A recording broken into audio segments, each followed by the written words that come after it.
जबरन छुट्टी पर भेजा गया? नहीं, वो तो छुट्टी पर गई है। उत्तर प्रदेश का मुरादाबाद जिला। वैसे तो मुरादाबाद पीतल नगरी के नाम से भी जाना जाता है, लेकिन इसी पीतल नगरी के कुंदरकी गांव की रहने वाली इल्मा अफरोज वक्त की भट्टी में तपकर ऐसा निखरी कि उसने मुरादाबाद से लेकर ऑक्सफोर्ड और फिर मैनहट्टन में वॉलंटियर प्रोग्राम का रास्ता पकड़ते हुए न्यूयॉर्क में एक बहुत बड़ी मल्टीनेशनल कंपनी के एक अच्छे ओहदे तक पहुंची।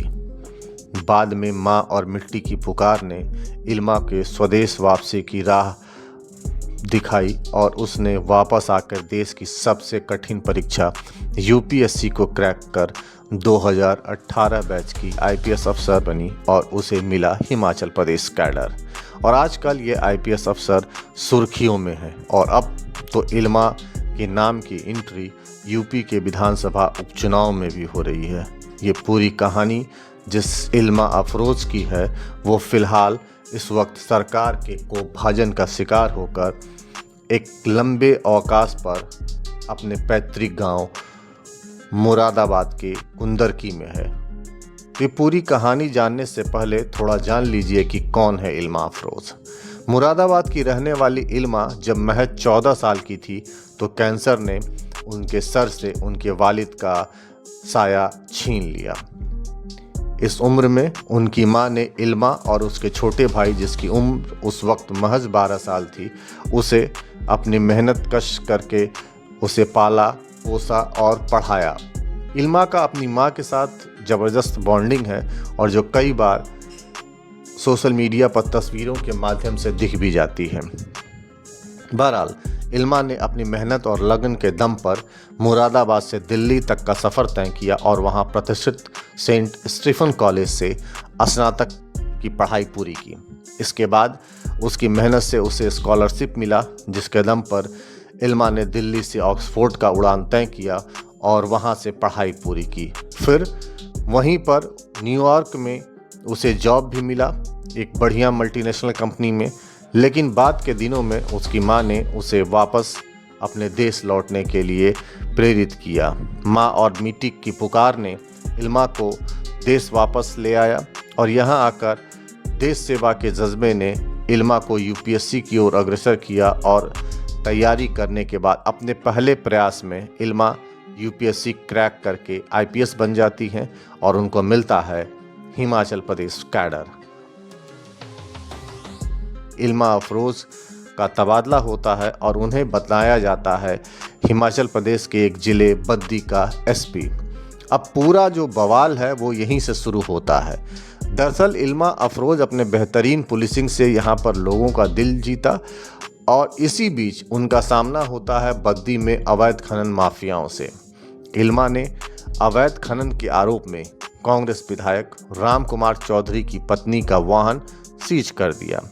ये मामला अभी ठंडा भी नहीं पड़ा था कि वहां के एक रसूखदार स्क्रैप व्यापारी राम किशन पर फायरिंग की घटना होती है और इसको लेकर बहुत हो हल्ला मचता है। बाद में जब एसपी स्तर पर इसकी जांच होती है तो पता चलता है कि उक्त व्यापारी ने अपने बंदूक के लाइसेंस को ऑल इंडिया परमिट कराने के लिए खुद पर ही अपने लोगों से फायरिंग करवाई थी। बाद में इस पूरे मामले में भी पुलिस अपना काम करती है और पुलिसिया कार्रवाई होती है।